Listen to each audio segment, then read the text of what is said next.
Hello, everyone.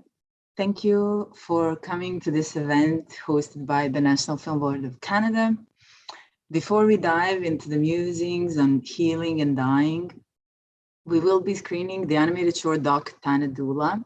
The film will run for just over 6 minutes, and the conversation with film participants Dr. Gabor Maté, Natalie Eskenazy, and director Robin McKenna will begin promptly after. So see you after the film.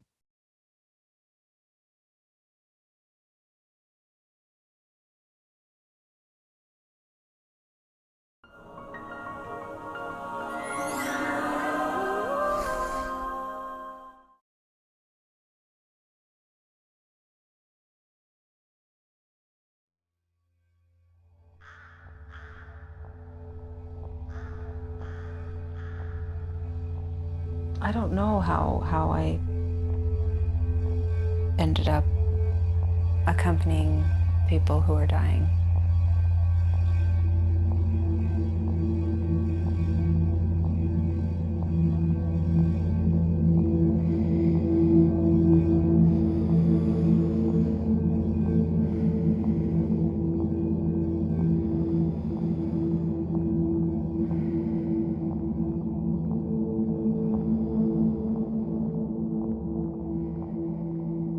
I didn't say I want to do that.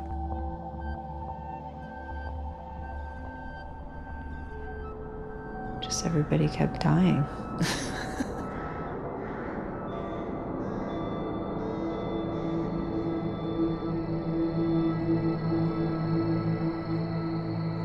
In some ways, it all started with my sister.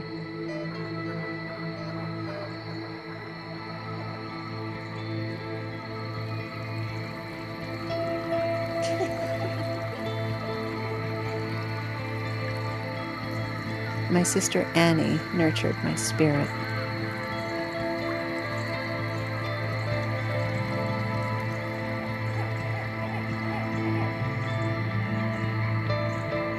Birds would just land on her arm, and she'd talk to rabbits and they'd come hopping over. She just knew and understood the connection we have with all things. She had that in her, and she was relaying that to me.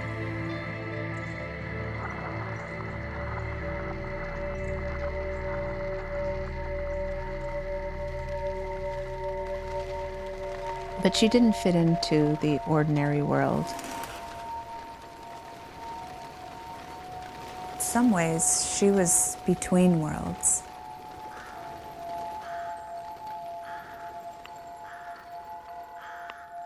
They started locking her up.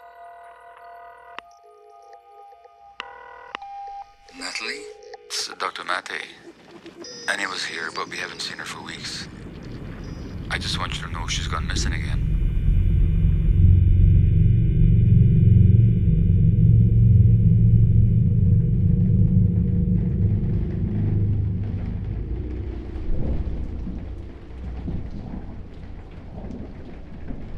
There wasn't a night when I didn't go to bed wondering, where's she sleeping? Is she cold? Is she hungry?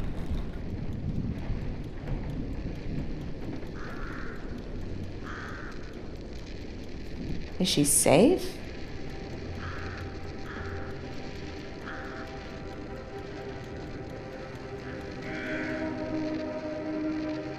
But something always connected me back to her.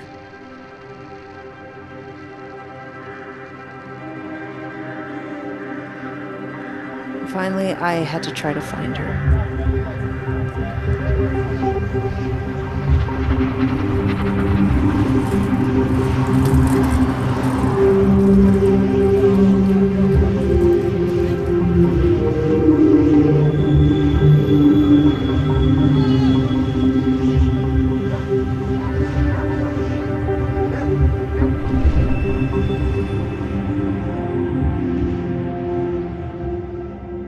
One night, the phone rang. It was 4 a.m. They told me she died in the psychiatric ward.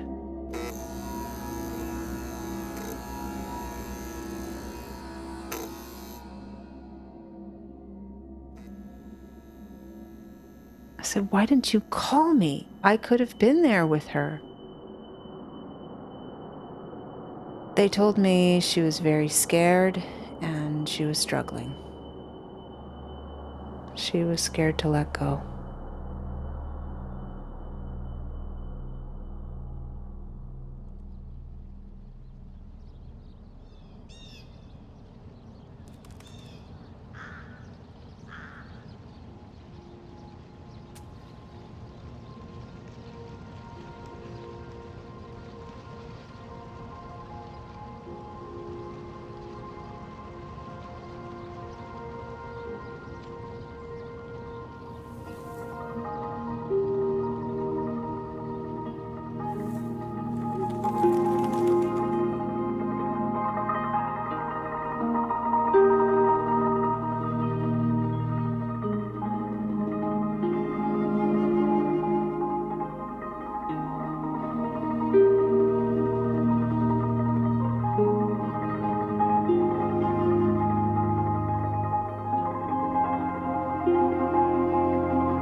Welcome back. It's been a while, I haven't seen it. So I'm Jelena, the NFV co-producer of Thanadoula, along with Robin McKenna Films, who's also the director of the film. And we are honored to have with us Dr. Gabor Maté and Natalie Eskenazy, participants in the film for today's conversation. So hello, everyone, and thank you for being here. I will start with the question for Robin. If you could tell us a little bit about the genesis of the film, how it came to be, and how is everyone here connected? Thank you, Jelena. Hi, Gabor. It's very cool to have everyone together in one space here. I just have to say that this film took 5 years to make, and we finished it just as COVID was happening. And, you know, there's such beautiful artwork. It was really meant to be seen on a big screen, but we never got a chance to really have a premiere for the film and bring everyone together. So this is kind of the blessing of the virtual world, is that we can connect people from all different parts of the country. So and I got a ride with a woman that I'd never met before, whose name was Natalie. So she picked me up and we started talking about our lives. And I told her that I was making a film about ayahuasca with this Dr. Gabor Maté in Vancouver, who worked on the downtown east side. And Natalie turned to me and said, he was my sister's doctor. And she started telling me the story of her extraordinary sister, Annie, whose story we tell in the film. And how, you know, in the end, when her family couldn't handle it, it was Natalie who used to talk to the doctor. So she used to talk to Gabor, and she said he was like no doctor I ever knew. But so she had a crow feather tattooed on her arm. And she started telling me about how there was kind of a connection for her between the crow and her sister. She'd had these kind of synchronistic encounters with the crow that, like in the graveyard in the film, at the end of the film, that kind of made her feel the presence of her sister. And the crow had this kind of meaning as the kind of messenger between worlds, like the worlds of the living and the dying, the spirit world and the material world. And her sister as someone who kind of existed between worlds too, you know, as she says in the film, she never fit into the ordinary world. So there was something that really struck me about her story and this element of the crow. And it was almost like there was a kind of magic realism element to her story. And I kept thinking about it and how I could tell the story, but I'm a documentary filmmaker. I've never worked in animation, but most of the story had happened in the past. So I started thinking maybe there was something we could do on a more kind of poetic level with artwork and create something. So that's how it all came together. And then I asked Gabor if he would, have a small part in the film and bring his voice. And, it's just a presence that's, as an extra special something. Thank you. So, Dr. Maté, we know your experience working in Vancouver's downtown east side with addiction, with your work with Annie, specifically working with patients every day who are dealing with trauma.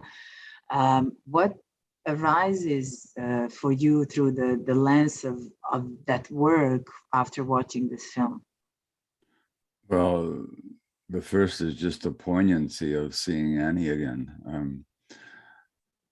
I've never had good memory, so I don't remember people's names and faces very well, but I remember impressions. So I don't remember my history with Annie, I really don't. But I do recall somebody who struck me as very sweet, very frail, and somewhat distanced, like almost withdrawn from the world, very vulnerable, and just somebody that the medical world and the social world just wouldn't understand. I forget her backstory. I forget what trauma she may have endured. I'm sure she did. It just brings up sadness for me, and it brings up some of a memory of fond contact with a real human being. That's what comes up for me. And in the film, Robin talked about the crow image. Well, you see, I think, the head of Annie almost moving like a bird-like, and she was a little bird-like creature, really. That's what comes up for me. Thank you. That's very touching and moving. Natalie, there's a line in the film where you say she was scared to let go. Can you tell us a bit more what you think Annie was scared to let go of? And can you also tell us about your work as a death doula and what does it mean? Mm-hmm. That line in the movie, I feel like Annie died the way she lived her life. She fought so hard to not be labeled or pathologized. She really wanted to be seen for who she is in truth. And as tragic and beautiful as that is,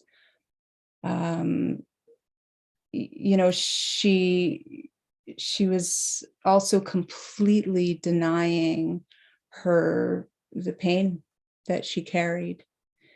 So even to the point of denying her cancer or the fact that she was dying. I saw her a few weeks before she died because they had told me that she was at the end of her life.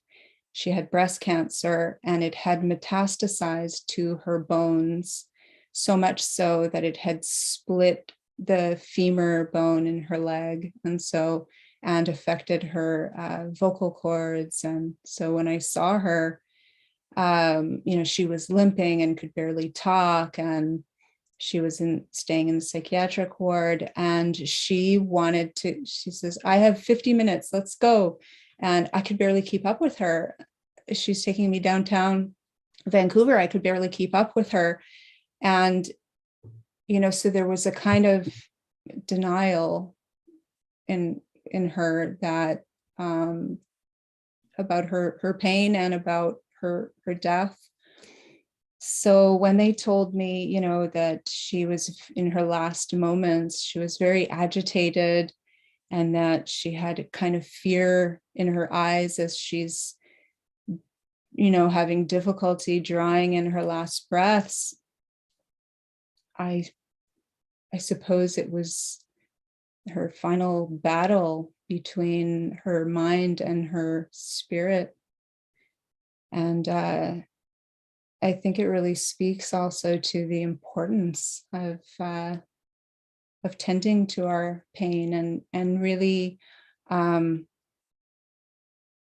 just making it a practice of contemplating our own mortality.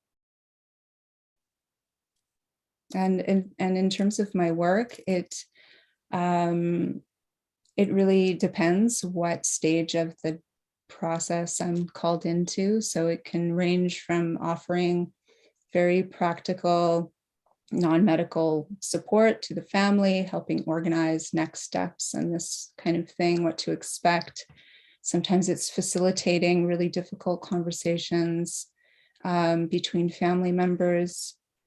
But the deeper work, one-on-one with the person who's at the end of their life, it's really about creating a safe space where we can explore and acknowledge some of the pain, the shame, the regrets, the grief, and helping to kind of reframe and inviting more self-compassion when it's needed. And, we're also connecting them back to underneath the layers of their story, to really connect back to their essence. And oftentimes there's less fear when we're really connected to who we are in essence at that time. It's a time that's so rich with the possibility for healing. Thank you. We actually have a question from the audience right now for Dr. Maté, asking how do we as doulas assist the public to be more open to conversations about end of life?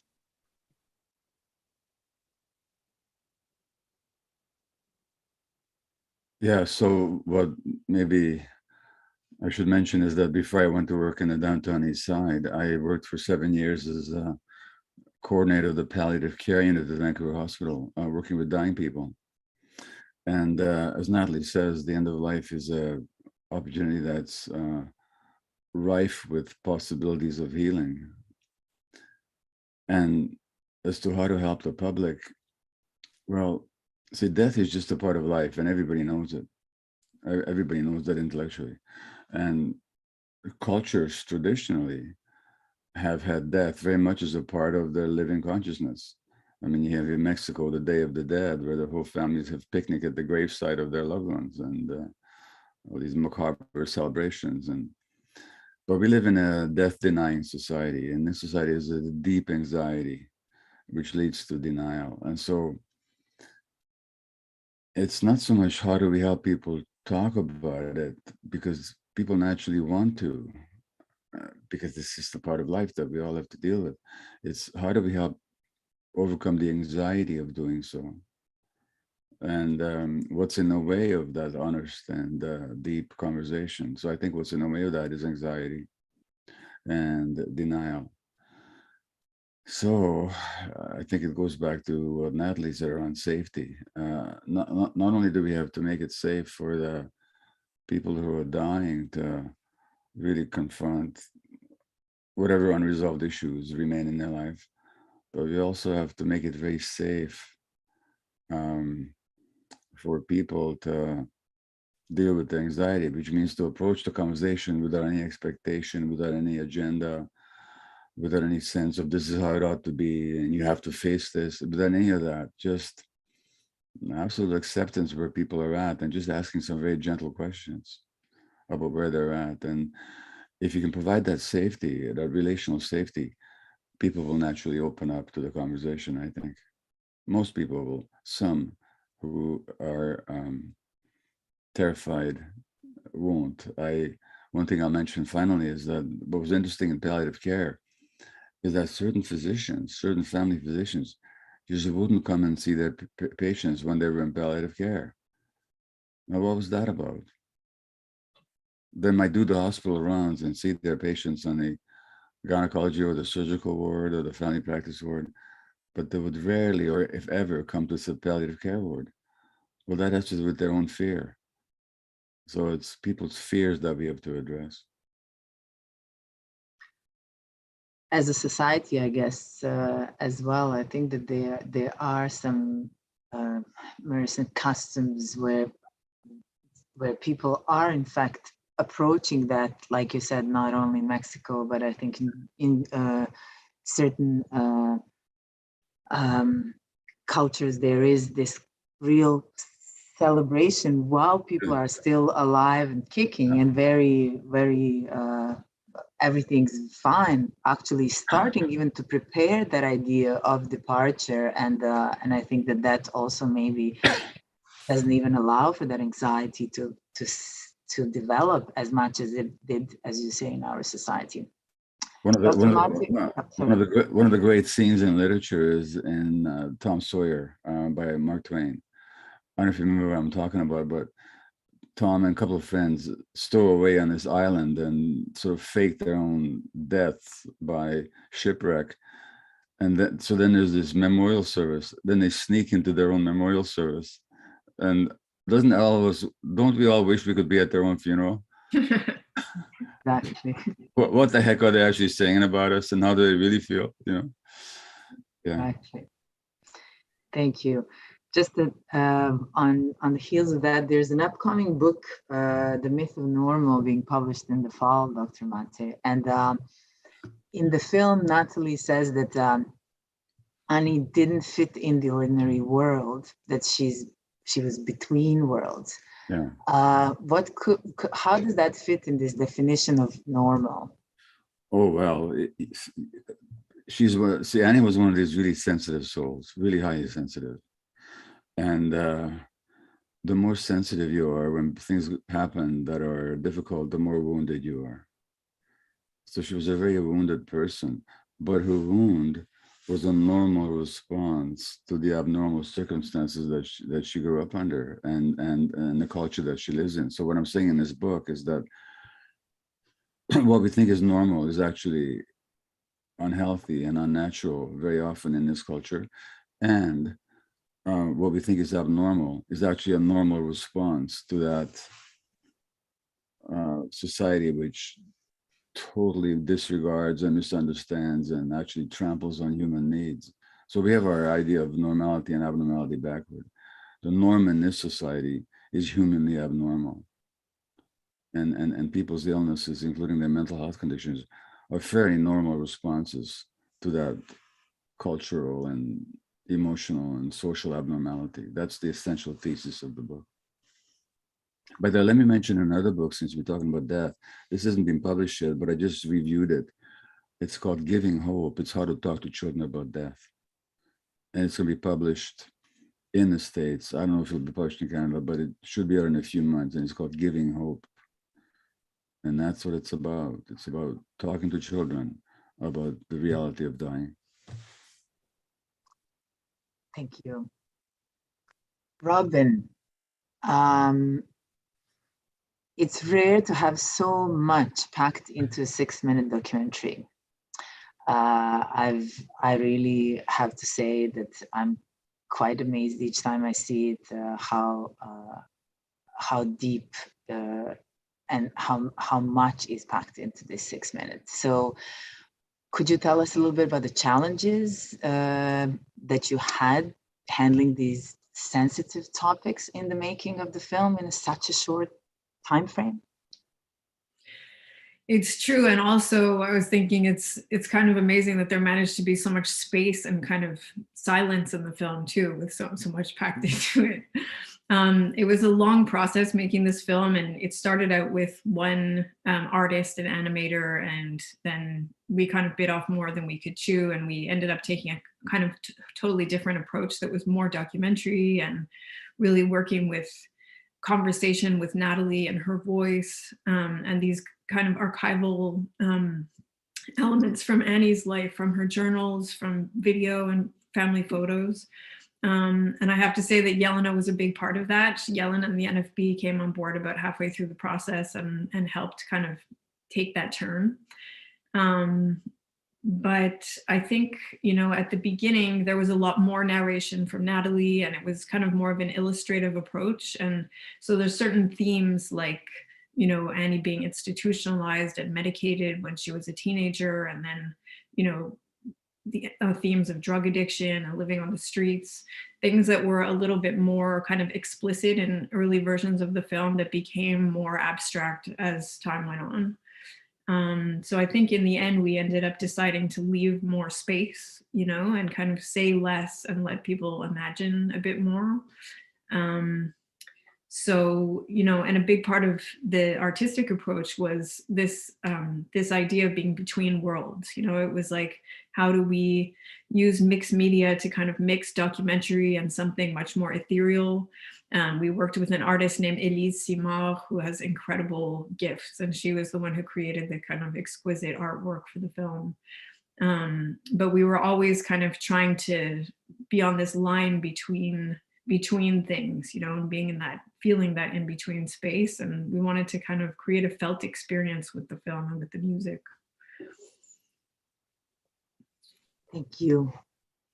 And yes, Elise Simard and Sharon Mirsky, also an animation, Daniel Geese. There was an incredible creative input into the film from different sides, and the result is quite stunning, I find. Natalie, the film is about your sister, but she wasn't there. And obviously the process of the film asked for, you know, diving into the past, going through all of these memories and photos, and to capture something of Annie and her spirit. And I really think it's the entire film translates as a sisterhood. It's as much about each of you in a sense. So could you tell us a bit more about this emotional journey? Yes, an emotional journey, it certainly was. Yeah, it was really about, you know, sometimes thinking about Annie and the way that she, well, just how much she went through in her life, and watching that happen throughout my life. It's not always an easy place inside myself to visit.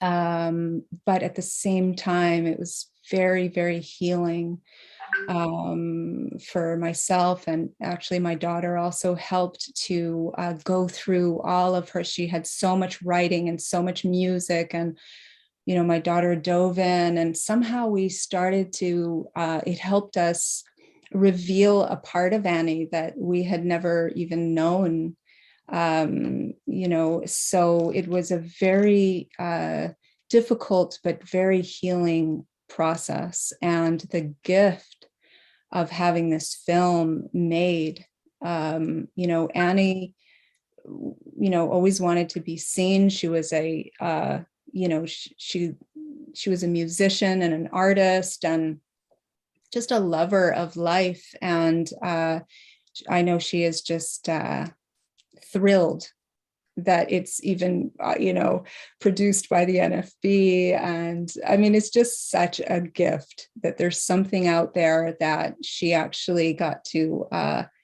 move on from this world in a really dignified way that Robin, you know, presented her in this film, and that in Gabor's generosity to be a part of it just adds this real magic and gift to it. So I'm so grateful. Yeah. Well, we tried to get Pacino to play me, but he was busy. I was just looking through old emails, and I found when I first sent Gabor the script in 2014, I said, "What do you think?" And he was like, "Well, it's pretty good, but I think the doctor's part should be longer." Well, Robin, but can I ask Robin a question? How did you chance upon this topic and this central figure of Annie? Like, how did that even happen? Well, that's what I was just saying. I met Natalie and I told her I was making a film with you, and she said that she remembered you because of your connection to Annie. And so she told me the story. Oh, so that's how you made the film. That's how the film idea came up. I see. Okay. That made me start thinking about it, and yeah. Okay. Small world, eh? Yes.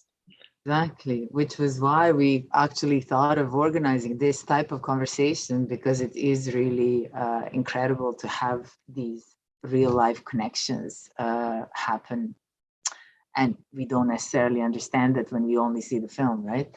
Yeah. But it was really magical I remember even during the final sound mix, when they were suddenly, Robin came into the NFB studio and said, we have this recording of Annie with the guitar. And it was just absolutely amazing. And it did end up in the opening of the film. So yeah, that is the true power of documentaries, I find. And so, yes, Annie is somewhat present brought back among us. An audience question. First a constatation saying, Natalie and Robin, what a beautiful film and memorial for Annie. Mm-hmm. Dr. Gabor, is there a point where people can no longer be reached? In terms of the end of life, you mean? Or when they're like between worlds, like Annie? That's the question from the audience.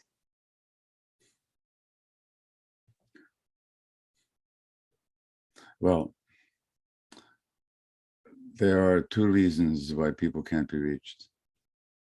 One is if their consciousness is beyond reaching. And that, for most people, happens only very, very, very near death. So I remember with my dad, when he was dying, at a certain point, I felt that he had passed to the other side already. His body was still living, but he was no longer concerned with us or about us. It was just his own journey. And I had that very clear sense, minutes or very close before he died. But somebody like Annie, who is both extraordinarily sensitive, but as Natalie says, also in deep denial. That wall of denial is just really hard to break through. And in fact, breaking through is not even appropriate to try because it's violent. So there's a certain level of understanding and analysis and thought that the emotions would just block. I mean, from my perspective, everything that Annie went through has to do with childhood trauma. This is without me recalling anything about her history, but I can tell you with 1,000% certainty that that's what it's about. And even I think I noticed that, Natalie, behind you on your bookshelf, one of my books, that thing when the body says no, if that's accurate. It is. It's not staged either. Image I point out that cancer itself is the template for it is emotional repression of very painful experiences and thoughts. And Annie was in that state. So on a certain level, you're not going to reach her on, not because of, but on another level, she can be reached, which is on a level of emotional contact and presence and just heart opening. So everybody can be reached on that level, even if they can't be reached on a level of shared thought and shared understanding. That's important to keep in mind. So it's not what we say or our intentions that make the difference, or what we know. It's actually, can we be present for a person in such a way that the heart opens up to our heart? And on that level, I don't know that anybody cannot be reached. Thank you. Another two questions from the audience for Natalie. They're actually almost the same question. The film is not explicit about this, but is it is called Thanadoula. Was the path you took in your vocation driven or prompted by the fact that you felt your sister died alone? And another one that is in a similar sense. How did you evolve into becoming that doula after your experience with Annie? Mm-hmm. Right. Yes, you could say that the fact that she was alone, it really touched me. There was something about that I felt was so just so tragic. But it was something that had been working on me for some time. I was there for our mother had passed away a year before, and I was sort of the appointed person in the family to really be that presence for her. And then after Annie died, it's hard to say exactly the process, but it just became clear, and more people were asking me to be present. And so then I thought, okay, I should do some training or something. So I did do some training in Austin, and I did some in New York with Henry Frisco Wise, who does a beautiful training. But mostly really just evolving myself, having my own inner practice. And it's not something that I ever really I don't advertise it much. I don't advertise it at all. People just come and say, can you be with my loved one? Can you come? Can you be present? So I hope that sort of answers. It sort of came together very, very naturally. Thank you. I always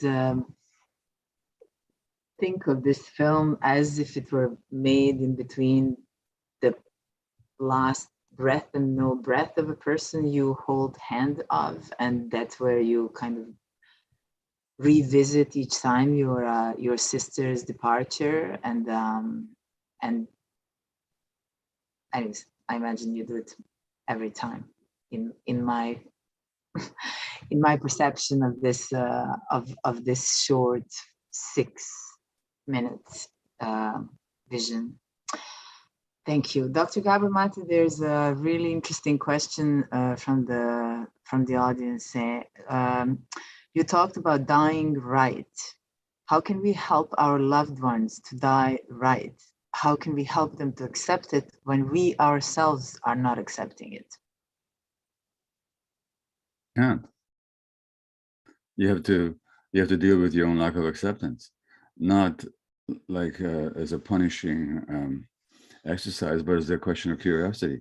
Why am I so resistant? What am I not accepting? What am I afraid of? What's going on inside me?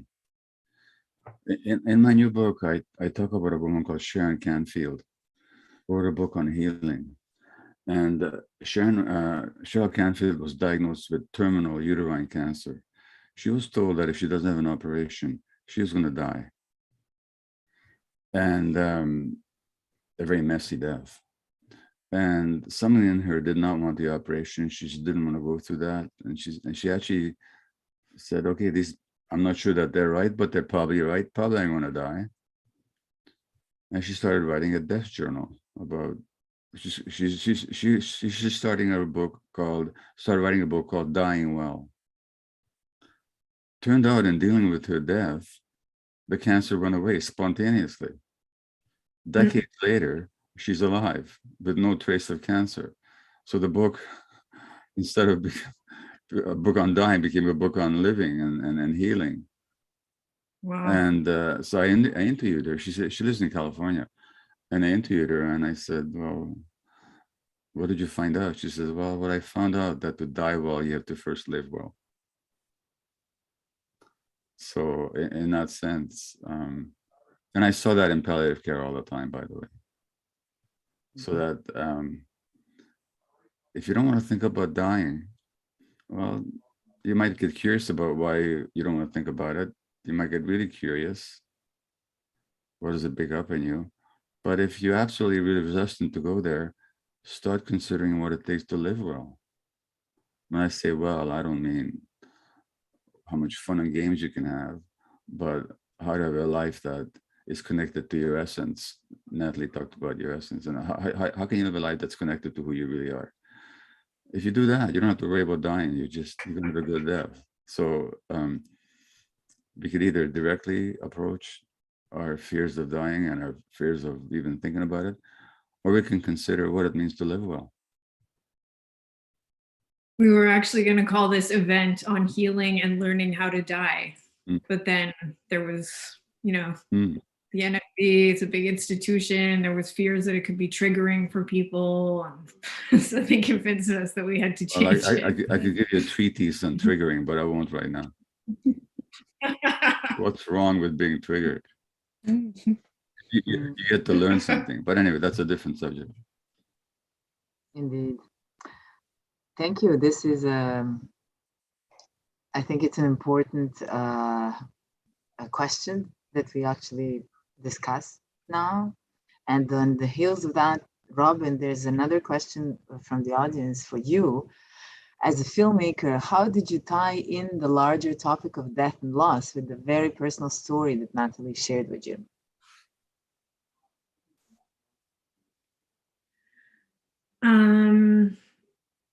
Well, I mean, I think that was one of the things that attracted me to this. I'm actually starting a new documentary now that's following people in hospice care who are suffering from demoralization about what's going on, and they're being given psilocybin. It's a trial that they're doing at Harvard to see how it can kind of change people's feeling about what's going on and on a kind of soul level.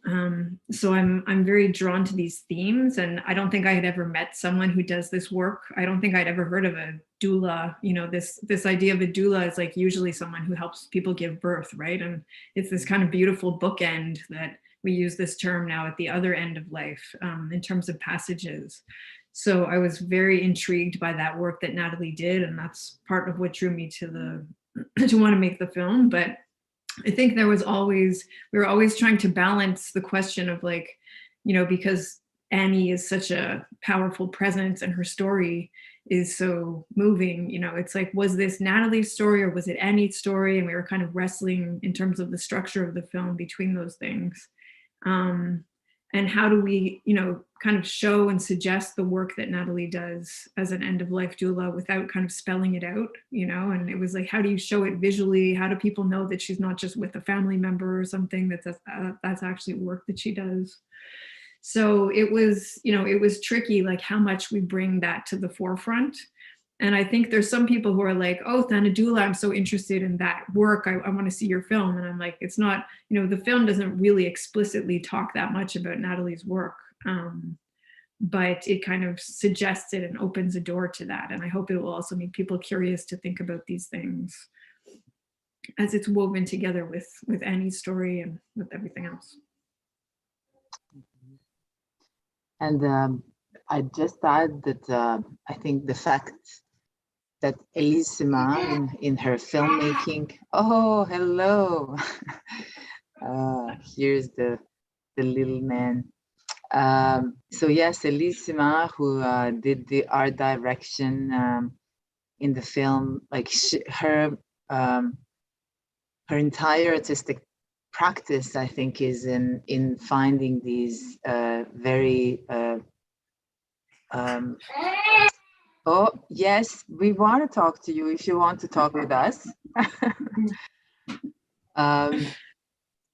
So what was I saying? Elise Simard, her entire practice, artistic practice, and that's why I think, Robin, you were so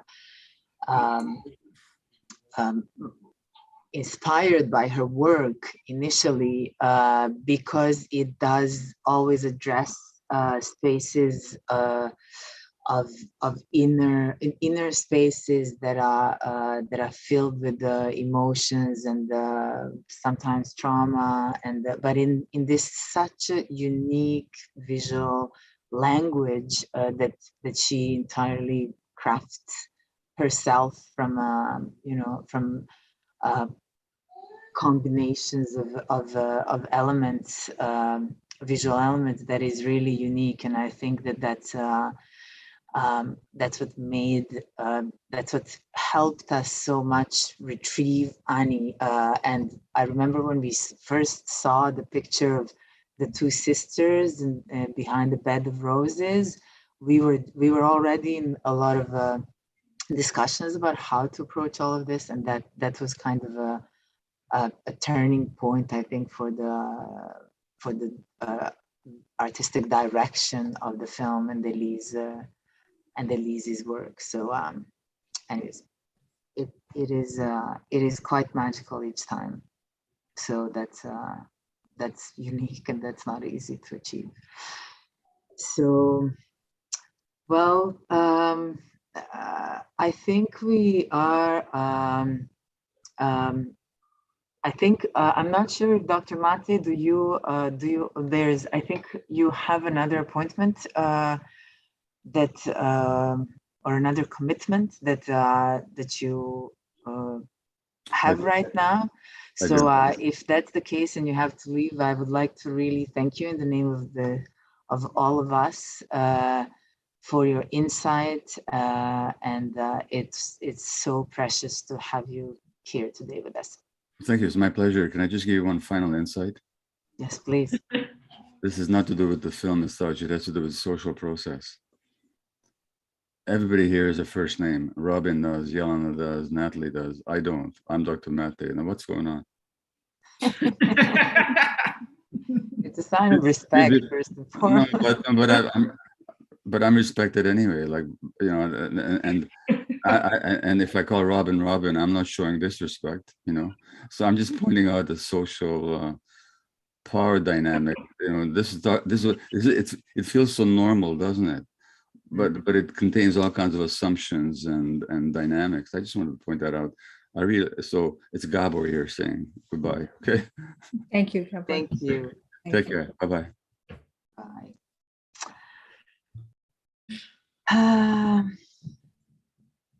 Well, there's another audience question for Natalie. I would love to hear more about the synchronicities around the crow and feather. Yes. So let's see which one wants to come up. So I went to visit Annie. Well, I mean, the crow was really consistent throughout throughout my life in terms of when they would show up. And but I'll tell you two synchronicities that are kind of interesting. So 2 weeks or so before she left her body, I went to see her in Vancouver. I'm in Montreal. And like I said, she took me out on a wild walk through Vancouver, downtown Vancouver. And we finally made it to a bench and sat down together and had this great time of just being together. And, you know, she loved me so much and I hadn't seen her in years. And so finally we were able to have a bit of a connection. And we were sitting on this bench. So when I got the news that she had died, I flew right out to take care of her body and take care of her belongings and sort of close things up for her over there. And so I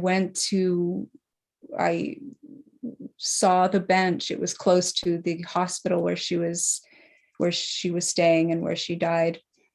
And so I went over to the bench and sat down where we had sat together, and then looked kind of behind the bench, and there was a crow that had died. It was lying there.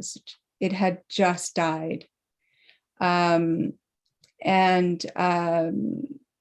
was so, what to say? When I went and we had the burial for her, she's buried in Vancouver. I went to see the space where she would be buried, and so we're walking through the cemetery. There's actually a scene in the movie showing this, but I'll explain it a little bit more. So I had kind of a map of the cemetery, and it said, okay, go to this, this is where it is. And I was walking, looking at the numbers to see where it is. And then right there, right where the number is, where I know that she would be buried, there was a crow feather right there. So these are kind of the ways, and so one more, I'll tell you. I was a few weeks after she died, I was invited into a sweat lodge ceremony. And so we were in this sweat lodge ceremony, and we were sitting in a circle around the hot stones. And, it's a place for prayer and purification. And we were invited to offer a prayer or a song. And in the darkness of this ceremony, I could hear Annie's voice, and she was saying to me, Natalie, sing Blackbird from the Beatles. I was like, huh? So, and so I was like, okay. She was very insistent. Like, that was very much her fiery spirit. And I could hear her voice. And I said, and she kept insisting. And I said, it's not my turn yet. Can you just wait? It's not my turn. And so we're going around, and this woman, Ruth, who was sitting, a friend of mine, was sitting before me, and it was her turn to offer a prayer or sing. And she started, Blackbird singing in the dead of night. And I was like, what? So, she was, I don't know, how to explain this kind of mysterious thing, but she wanted Blackbird to be sung. So it just weaves into our story together. And those are just little examples. I hope answers your question. Yeah. Thank you. And the last question from the audience, and for our session that is approaching the full hour.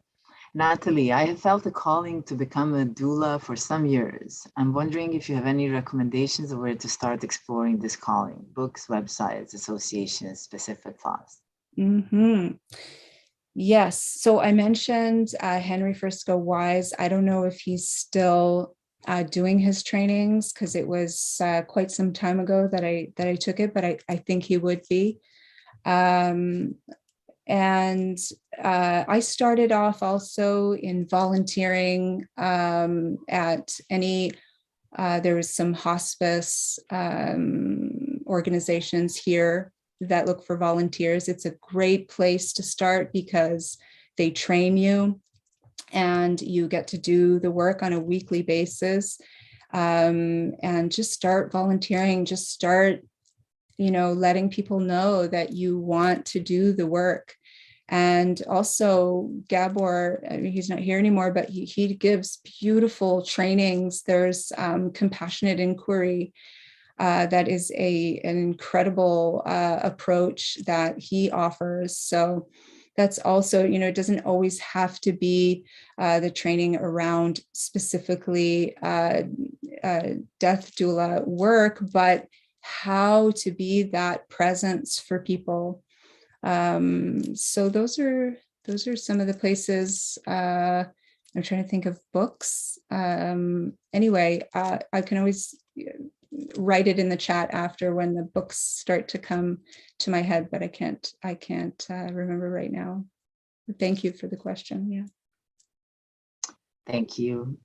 And thank you, Robin, for starting all of this and in the beginning, and having the perseverance to actually bring it to closure, to its full expression, and and this conversation is, I think, as much part of the movie as many other things.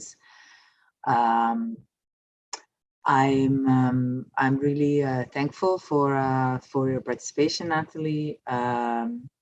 And for those of you who want to know more about the film or to see it again, it is available on nfb.ca. Just type Thanadoula in the search field, and we hope this conversation was useful to all of you, and wishing you a beautiful rest of the day. Thank you, everyone. You're muted, Robin. Just thank you so much, Jelena, for hosting, and thank you to everybody for coming. Thank you so much. Thanks, everyone. Bye-bye. Bye.